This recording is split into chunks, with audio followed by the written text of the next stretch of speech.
Welcome, everyone. I am here to specifically share kind of an initiatory process into the star mysteries of Sirius. Go ahead and click hide on that icon right there too. Okay. Yep. Perfect. Yeah. And so, let me just start by explaining a little bit about how I came to this. As you are well aware, many indigenous cultures speak of our star relatives in their creation stories, right? They openly acknowledge that the star beings affect and influence and contribute to all different aspects of their culture. And so I have been in a shamanic tradition. It's called being a mesa carrier, and a mesa is just another name for an altar in the Pachacuti Mesa tradition of Peru. And I started that in about 2007. And this tradition was created by Don Oscar Mira Quesada, who is still alive. You can see him in the photograph to the right, and that's me kneeled down on the ground. We were outdoors at a park doing a ceremony. So I have been steeped in this tradition for coming close to 20 years because I was kind of in the periphery of it before I started my actual apprenticeship. I've also studied extensively with Linda Starwolf, who's very much about shamanic consciousness and was a spirit daughter of grandmother Twyla.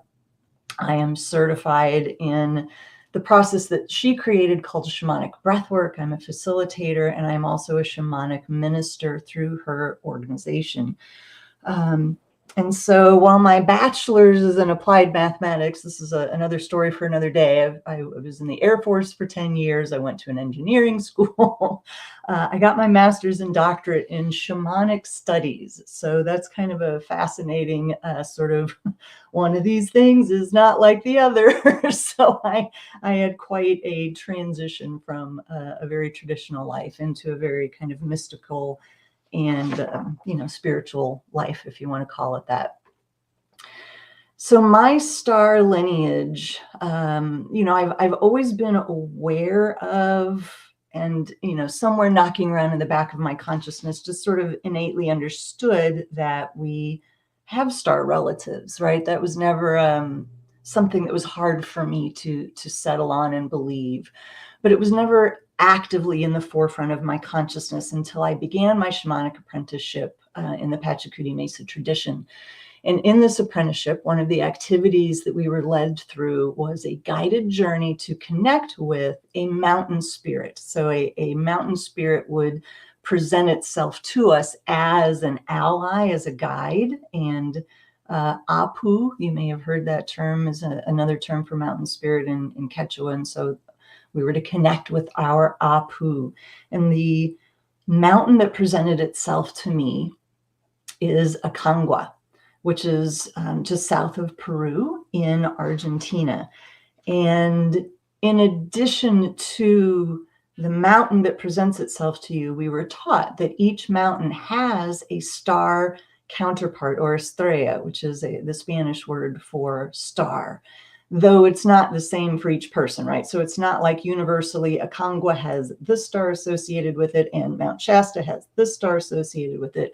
It depends on each individual person and what comes through for them. And so for me, that star was Sirius. And Sirius came online very strongly for me, very clearly for me. And I have come to understand that Sirius is my home planet. It is the star lineage, the ancestry that I connect with and resonate with most deeply.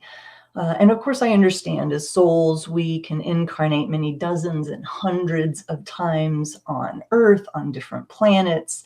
So I know that Sirius is not the only place that I originate from, if you can think of it that way. If I had to pick sort of my secondary association or affiliation, I would say the Pleiades would be it for me, but Sirius is very clearly my lodestar.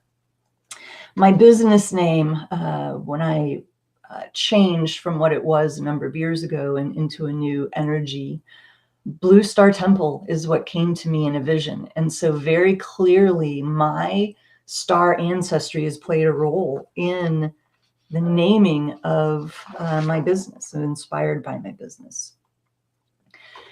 And so while I know that this conference is very much about, the mystical and about what is expansive and expanding consciousness, I find it is helpful to get grounded in some of the 3D stuff, right? A little bit of the facts, use information we know about Sirius to create an anchor point that we can then expand from. And so I just want to share some information about Sirius.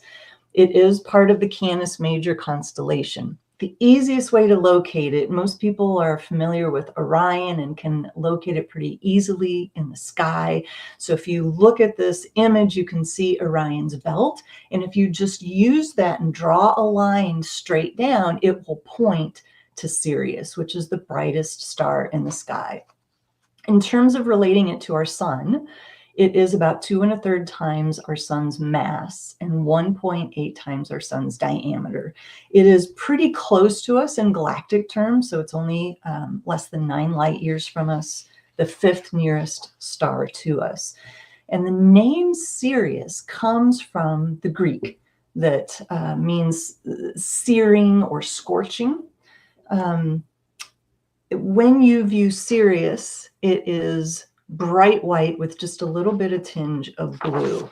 And right now we are in prime Sirius viewing window in terms of the time of year that it is easy to find Sirius in the evening and the night sky in the northern latitudes. And I'll give you a little bit more information about the movements of Sirius throughout the year in just a few minutes.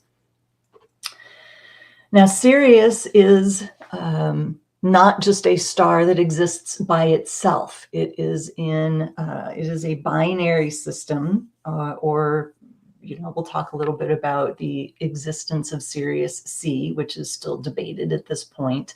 But astronomer F. Bessel observed Sirius's orbit in a 10-year period from 1834 to 1844. So Sirius is classified as a white dwarf. It means it's extremely dense. The surface is 300 times harder than diamonds. It spins incredibly fast, 23 times a minute on its axis. And so it generates a huge magnetic field around it.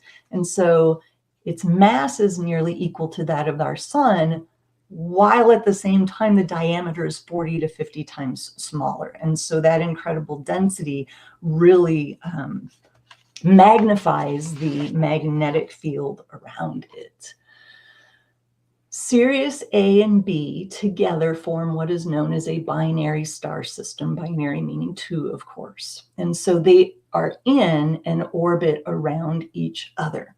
And they orbit almost precisely every 50 years, coming back around to the same points. And so even though Sirius B is totally invisible to the naked eye, it still has an effect, right? It has an electromagnetic effect on the fields in our Milky Way galaxy, solar system, planets, and the Earth itself. So due to the magnetic properties and incredible density of Sirius B, when it comes close to Sirius A, it creates a magnetic storm which injects highly charged particles into the magnetic field of the Milky Way.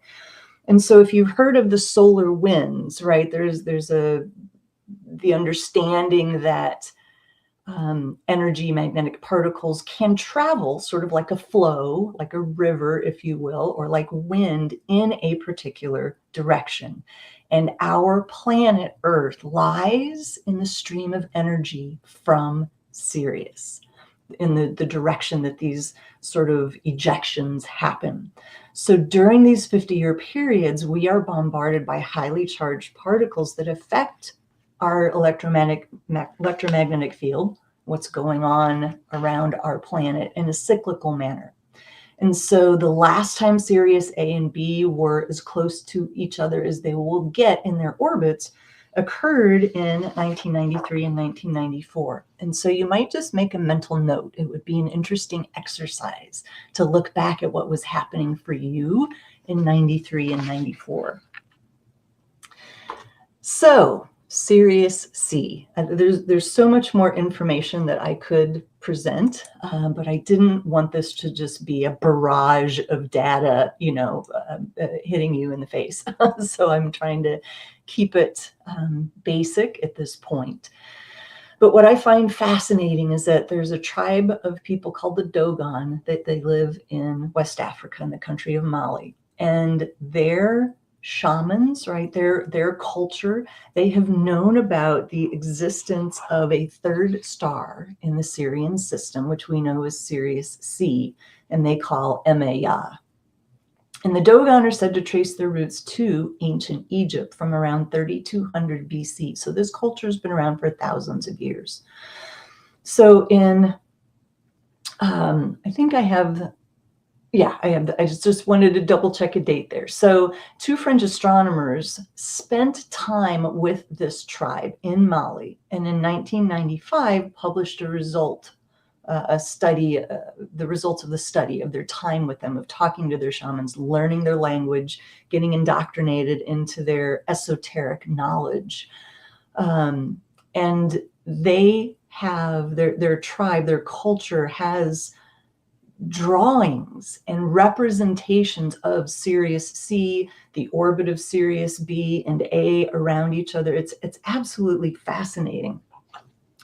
And so what's very interesting is that no one knew, well, I mean, you could look in the sky back in 1800s and see, look, there are stars, but nobody actually identified and named and located and tracked Sirius until the 1800s. But this culture knew of the existence of Sirius for thousands of years, and the relationship between A and B, and the existence of C, which is absolutely fascinating.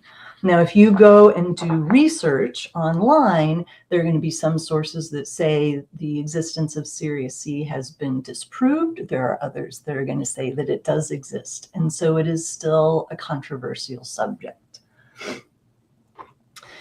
So I want to shift now and talk a little bit more about the timings of Sirius and the relevance of Sirius in some ancient cultures.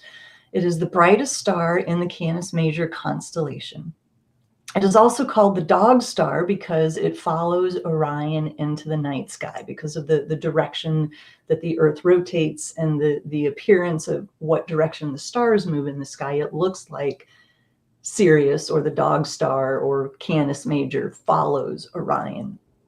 The dog days are directly tied into the movements and timings of the star Sirius. And so long ago, in ancient times, it was associated with the sultriest period of summer in the northern hemisphere and was determined to extend about 20 days before and 20 days after the conjunction of Sirius and the sun. And conjunction just means basically same place in the sky. If you look in the sky and measure Sirius and the sun look to be in the same place in the sky, that's called a conjunction.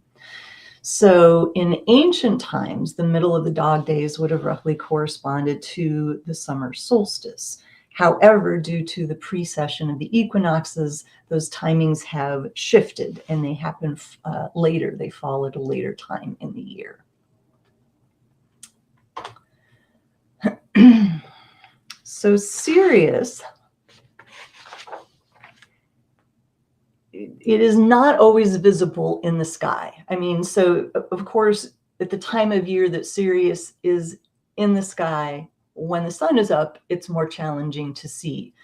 But when we say Sirius is not visible, it means it dips below the horizon, that whether you have the right kind of telescope, whether it's daytime or nighttime, there is about a 70-day period where Sirius is absent from the sky. And I'm talking about the northern hemisphere, and obviously the higher or lower you go in latitude, the more this is going to change, and especially at the poles.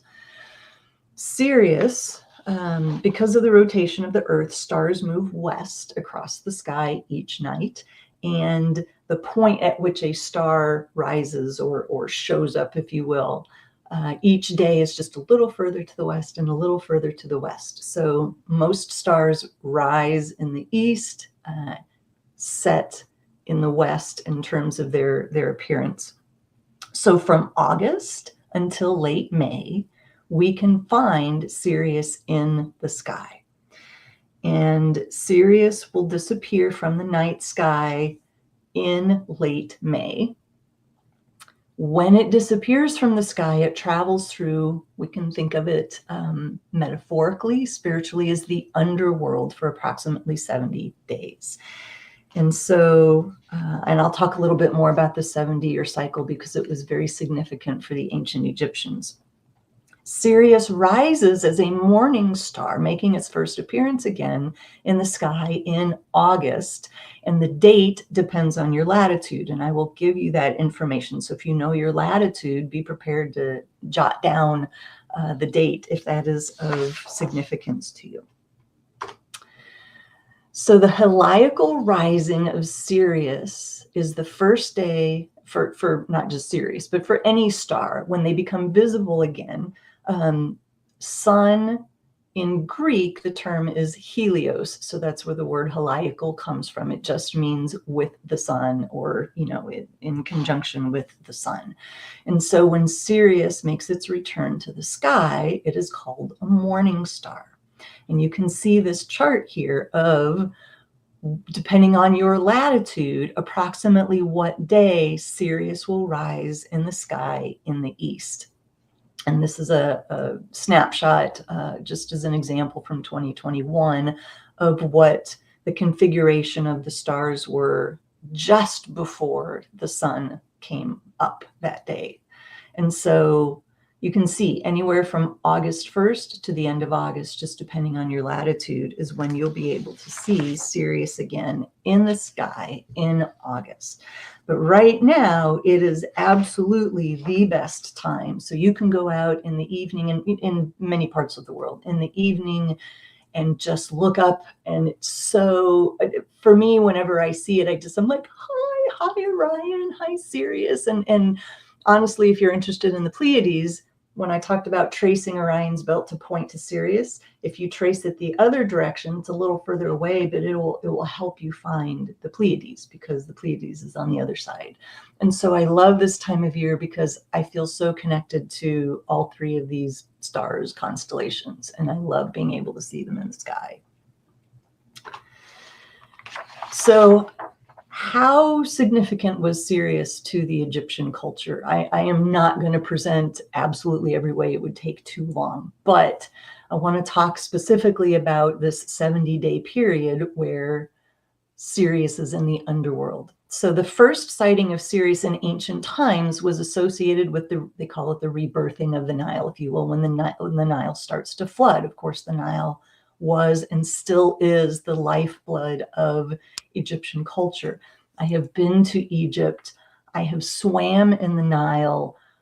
I cannot tell you.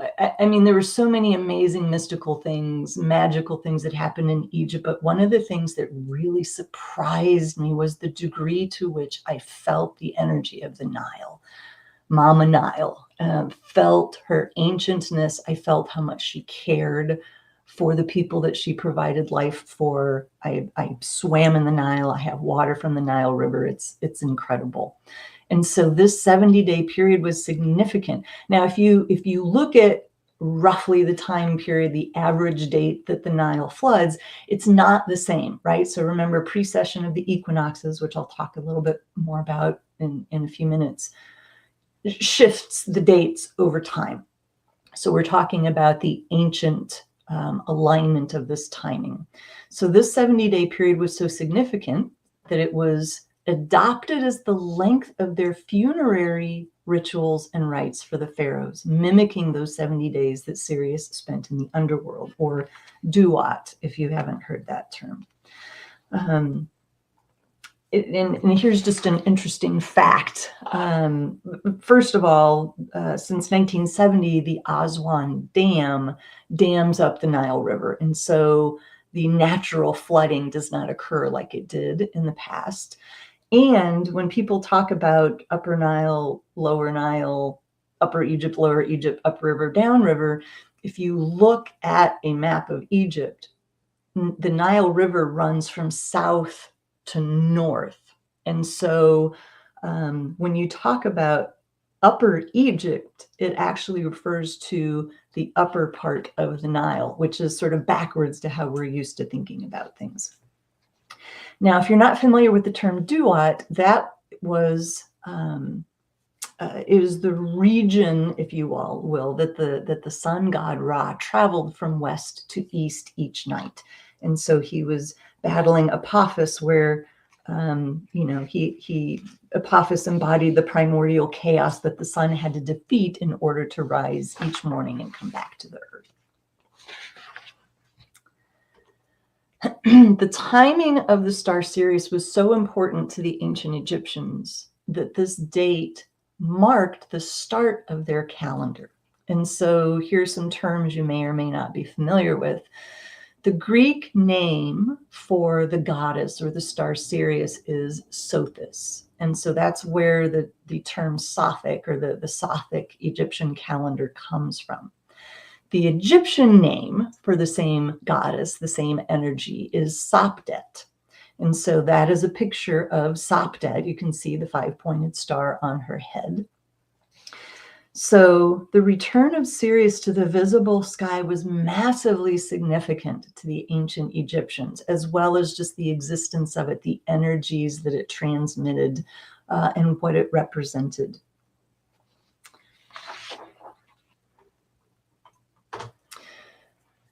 Sirius has come to be known as our spiritual sun. So if you think of the sun in our solar system as our physical sun, our 3D sun, we can think of Sirius as our spiritual sun.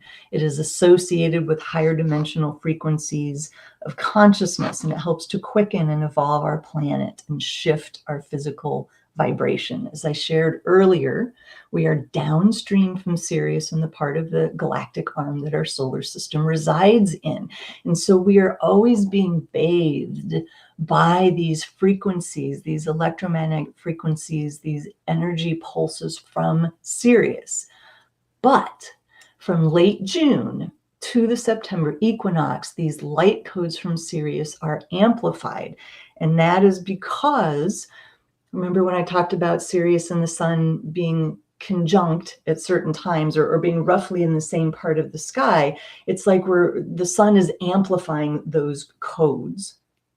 And so, this becomes a powerful time to receive downloads and insights from Sirius. And so if you are particularly connected to the star, you might just make a mental note from late June to September equinox is an incredibly powerful portal of time to be in communion with Sirius and the Sirian beings.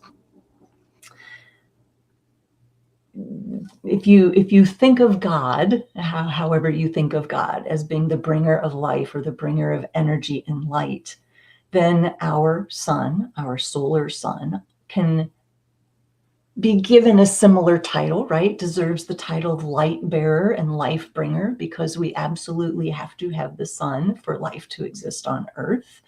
But in addition, Sirius can be considered a bringer of life and energy because it transmits highly charged particles to our entire system via these magnetic field lines that travel down the arm of the galaxy. So we are literally receiving energy from Sirius all the time.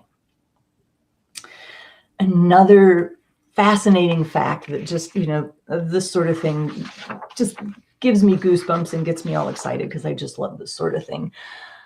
The star Sirius resonates harmonically with our sun, with our star. What exactly does that mean? So there's an image there of a tuning fork. Another way to think of it is when two objects are in harmonic resonance with one another, it means that a perturbation or a change in one will take place instantaneously in the other. And so if you think of, say, somebody playing a violin on one side of the room and there's a piano just sitting on the other side of the room, nobody's playing the piano. But when a certain note is struck on the violin, you go over to the piano and you'll see that same note on the piano, the same string vibrating, right? There's a resonance between them. And so our sun and Sirius are linked. They are intrinsically linked. And so on planet Earth, we are affected by this harmonic linkage between Sirius and the sun. So this isn't just a, sort of mystical, oh, this is so cool, we have this neat relationship with Sirius, and isn't, it's like it's there's science to it. It's not just something mystical or something that has just been sort of assigned over time. We are intrinsically linked. Sirius is constantly, daily bathing our planet in wake-up juice. So a little bit more information about Sirius and our sun. This is, so we have to be careful about what is known and what is a theory.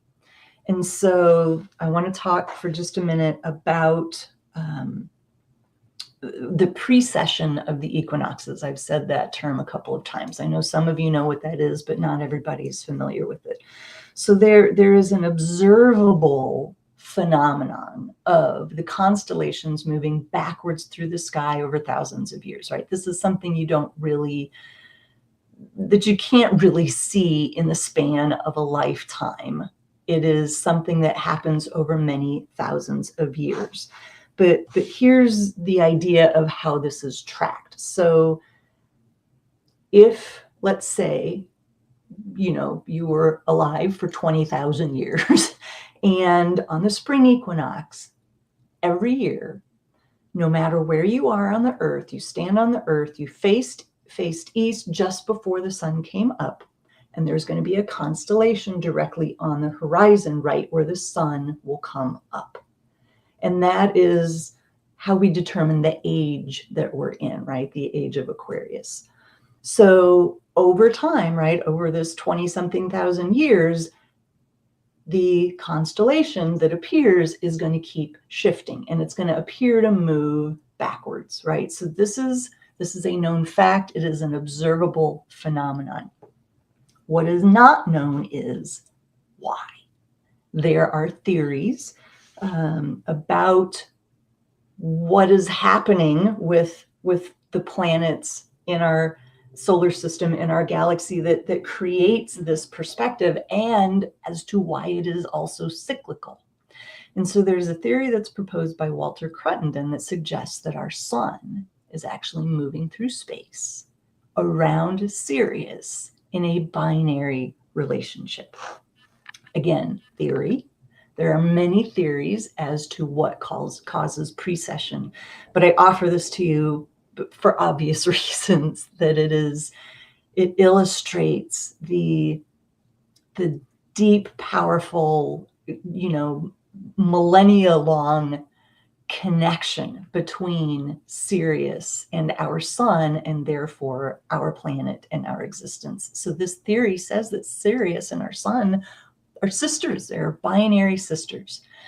And in addition, it is proposed that this relationship, these orbits, define and explain the rise and fall of human civilization. So if you look at the illustration there in the center, you can see the planets are as far apart as possible. The stars are as far apart as possible. That would represent the lowest point in human evolution. So if you're familiar with, you can see the other images there on the left and the right of what's been called the Great Year. So Iron Age, Bronze Age, Silver Age, Gold Age. And by these ages, we're not talking about the ages of when man started to discover and use and work with different metals. We're talking about ages of consciousness. And so the Iron Age is where we are in our lowest point of consciousness. And it is said that that is when Sirius and our sun are as far apart as possible. And as they cycle through their orbits, the closest point where Sirius and our sun are as close together as they will ever be represents the height of the golden age of consciousness. And so I find this so fascinating, because these beneficial electromagnetic frequencies that we get emanating from Sirius activate our consciousness, activate our ascension process, the sense of time speeding up and ascension speeding up and our consciousness developing. So this cycle, and if you are familiar with the great year, you may have also heard that this is a 26,000 year cycle. There's a reason for the difference. 24,000 years, 26,000 years. But the thing to hold on to here, the piece to hold on to is it is a cycle. And it is a cycle that has been documented in over 30 ancient civilizations that track and mark the rise and fall of human consciousness.